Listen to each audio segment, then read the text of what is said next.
Hello, this is Antoine Garthastro at garthastro.com. And today we're going to look at some material from Dr. Benjamin Dykes, who's one of the main important translators, astrologers and translators and occult specialists and scholar, etc. Amazing, amazing person. And this is material that he did a lecture for and that I found or that I bought and started using. And I found the material really useful for the medieval astrology course that I myself was creating. And I'll use that as a segue then to talk about my free medieval astrology course that's on my YouTube channel. The link is in the description and feel free to peruse that at your leisure. It's about 30 hours of information, 2 hours each. All of them are about 2 hours each. So if you have the attention span or interested in it, then please go ahead and dive in. Otherwise, I'm making these other videos as kind of a condensed version of some of the material that you'll find there. Okay, so let's move on. Let's talk about the Ascendant. So some of this comes from my work with Robert Zoller's correspondence course, and some of this comes from Benjamin Dykes's information. So this first part comes from Robert Zoller.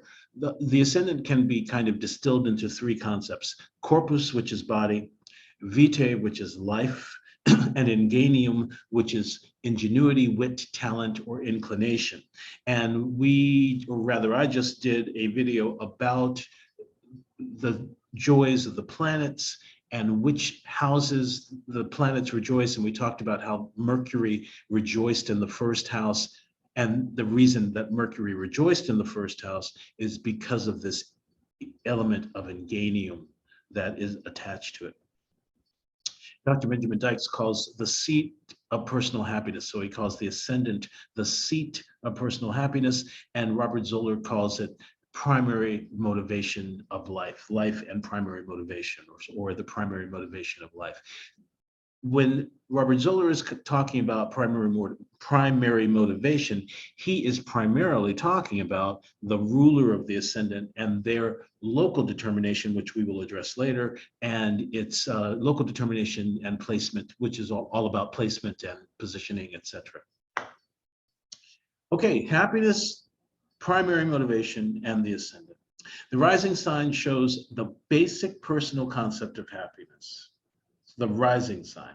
Okay, so the sign on the Ascendant shows the basic personal concept of happiness. The sign on the Ascendant shows the native sense of what aliveness, flourishing, or happiness is. So it's a gateway to happiness. It's not the end all be all, right? But it's the basic, what is it? The basic personal concept of happiness. My rising is Sagittarius, and definitely traveling and learning new things and experimenting with weird stuff and all of that is definitely an aspect of happiness for me.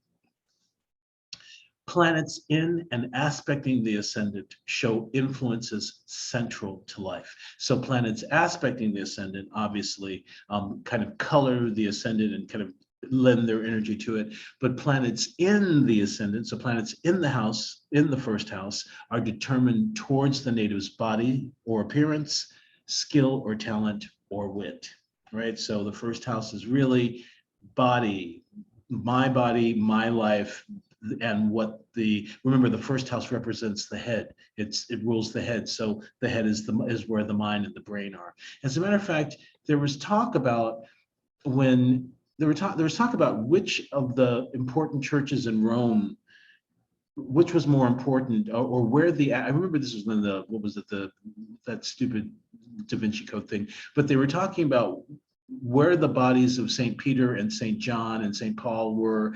And they went to St. Peter to the catacombs and the bodies were there, but they said that's actually not where they really are. The heads are at St. John Lateran, and that's where the actual person would be considered. So they ended up having to go to St. John Lateran. So this is just a digression, but the idea of the first house and the head is where that came from.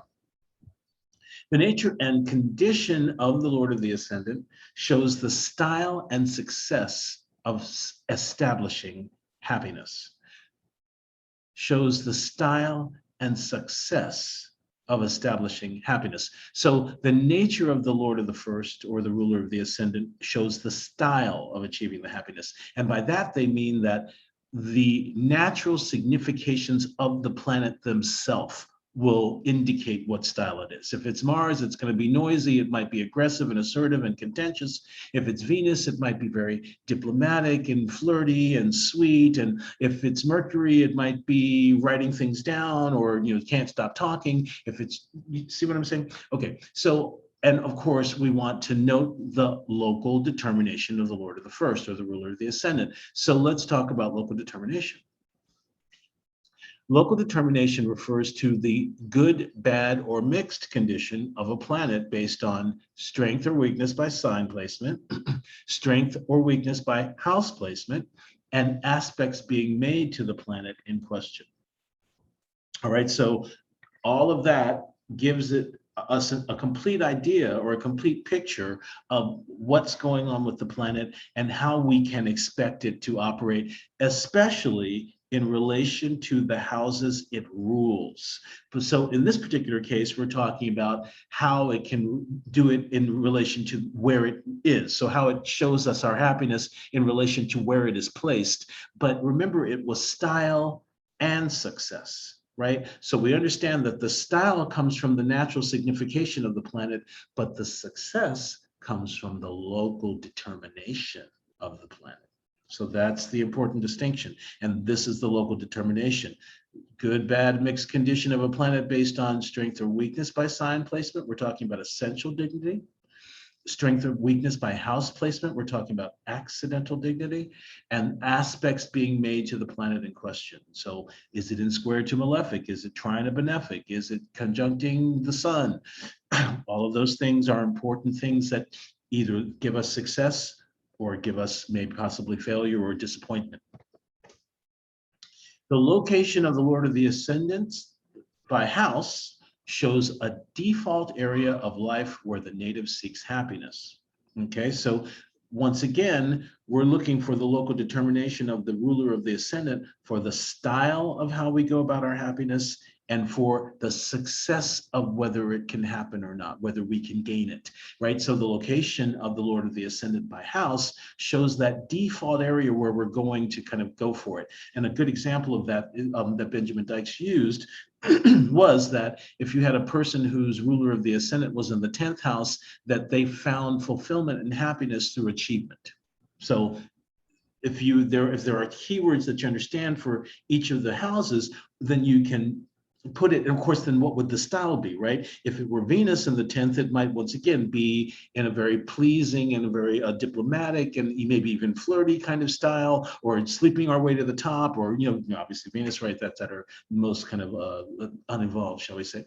But so thinking along those natures or along that line, the native will seek to realize their primary motivation through house position, right? We were just talking about that. Nature, right? We were just talking about that, right?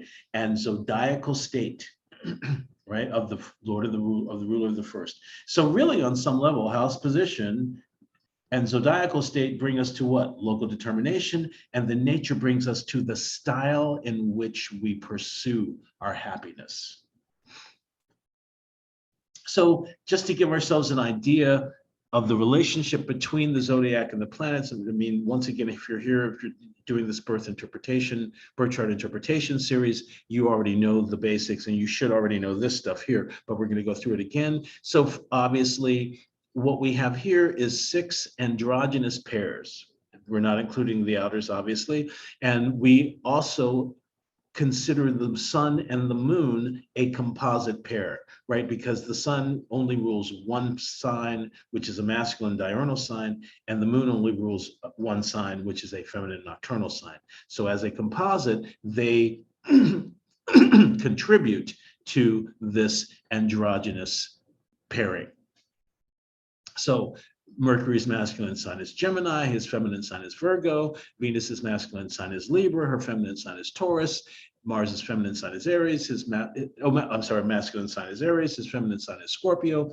Jupiter's masculine is Sagittarius, his feminine is Pisces. Saturn's masculine is Aquarius, his feminine is Capricorn. And we talked about the joys of the planets by sign, right? And how it reflected their personal sect, right? Which is something we'll talk about at another time. This is another way of looking at it for people who are more visual and don't relate as well to the table.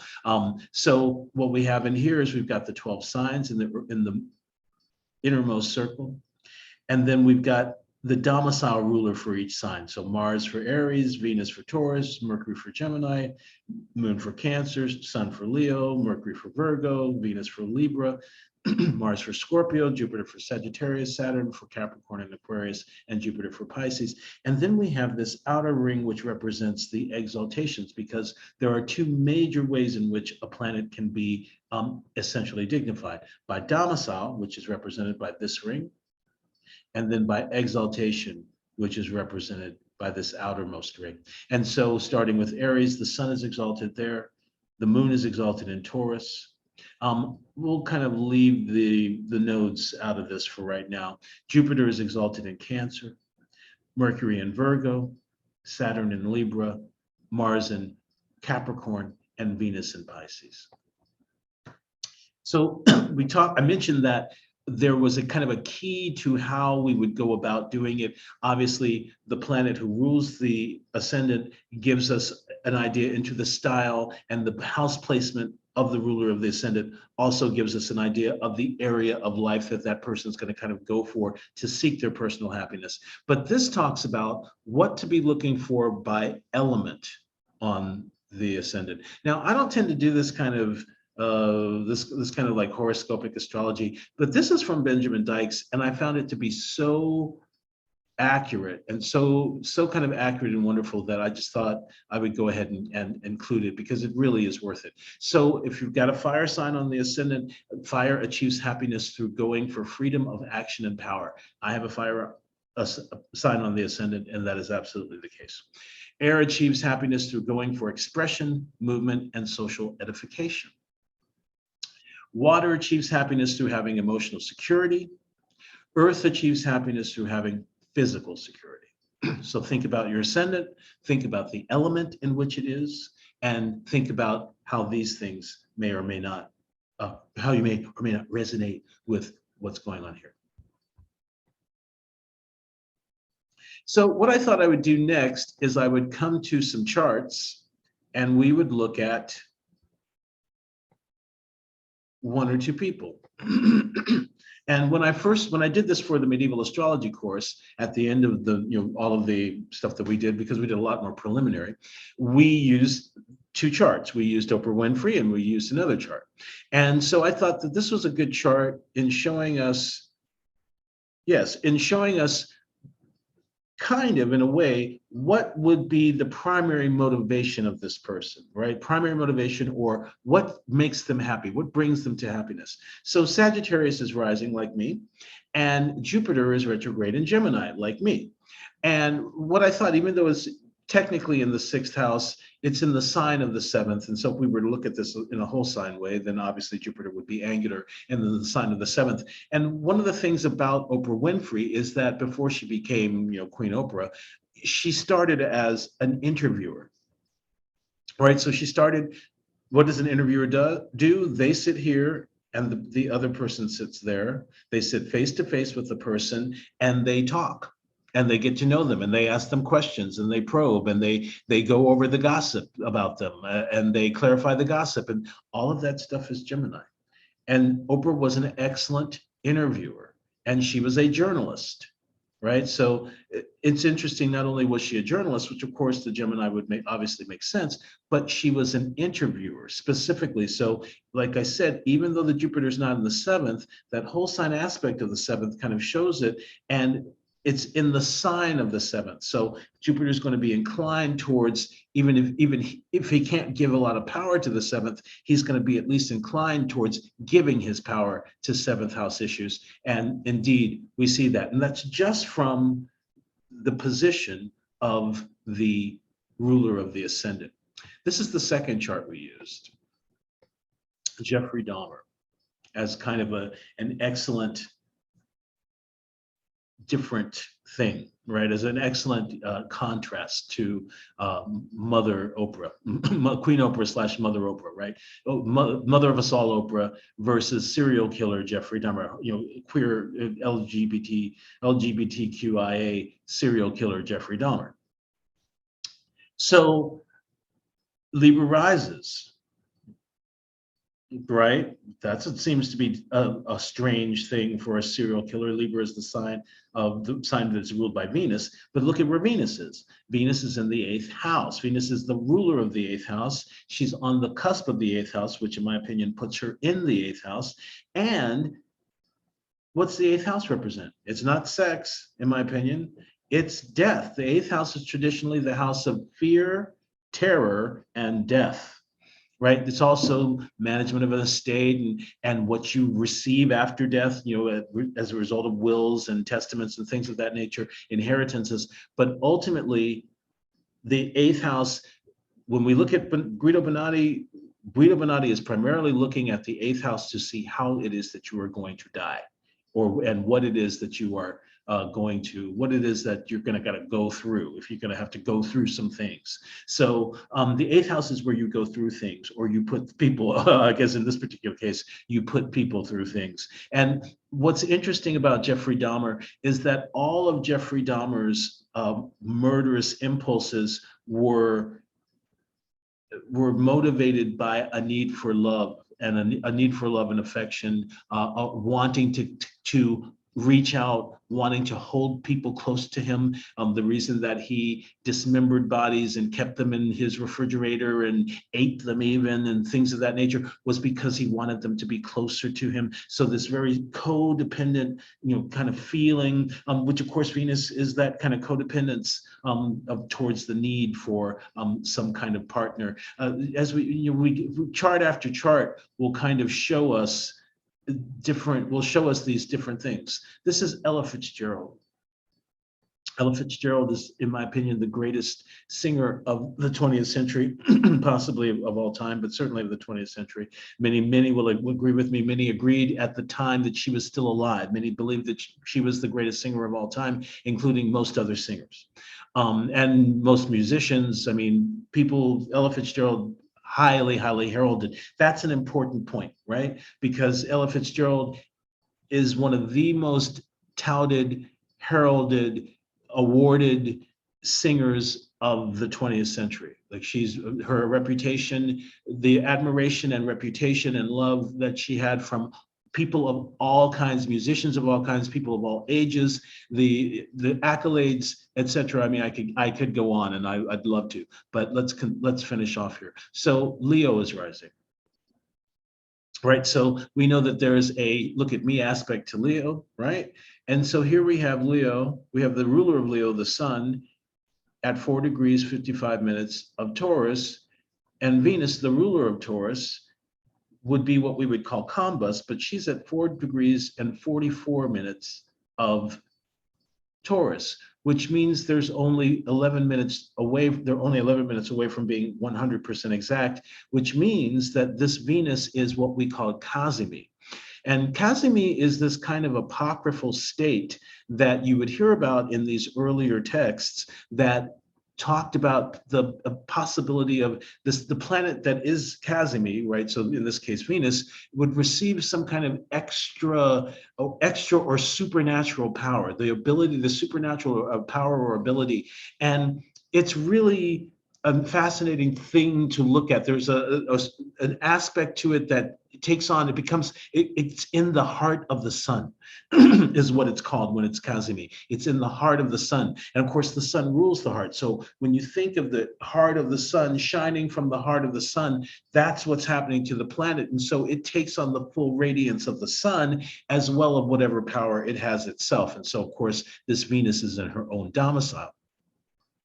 My point is that I think that that's a very interesting and good way of looking at it, good way of kind of seeing it. And of course, Venus is the ruler of the 10th house. And as I mentioned in my last video where we talked about her, there was a tradition to use 8 degrees before an angle to include the planet in the angle. So these planets could be considered in the 10th house, even though technically they're at the very end of the ninth.